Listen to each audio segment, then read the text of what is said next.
The house next door. Rainwater ran in thin, silvery threads down the window of my bedroom.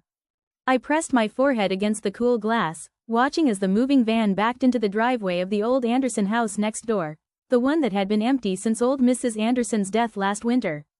It was late September, and the air already had that sharp bite of autumn. Our small town of Larch Hollow was the kind of place where everyone knew everyone else, and nobody ever moved in, only out. So the sight of a new neighbor was the talk of the block. From my window, I watched as a tall man in a dark coat stepped out of the moving van. He looked off. His movements were jerky, his limbs too long for his body, like a marionette being tugged by invisible strings. When he turned toward my house, I ducked away instinctively, heart pounding. For a brief moment, I could have sworn his head twisted a little too far to one side, like he was staring directly at my window, even though I'd moved. That night, I lay awake, listening. The Anderson house had always been silent, but tonight, I could hear scratching through the walls. Faint at first, like rats, but rhythmic, deliberate. Scrape, scrape, tap, tap, tap. I told myself it was my imagination.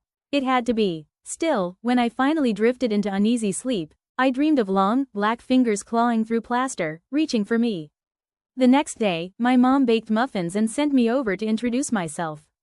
Be polite, my mom said. He's probably lonely. I knocked on the neighbor's door. The house smelled strange, like damp earth and something sour underneath, like rotten fruit.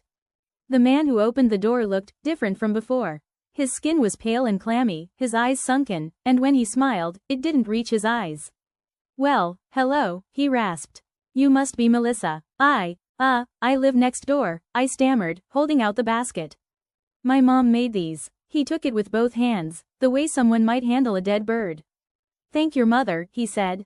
I've been. He stopped, his eyes twitching toward the dark hallway behind him. Hungry. I forced a small smile. Okay, bye. As I turned to leave, I thought I heard him whisper something, soft and wet, like a prayer spoken backward. Over the next few weeks, things got stranger.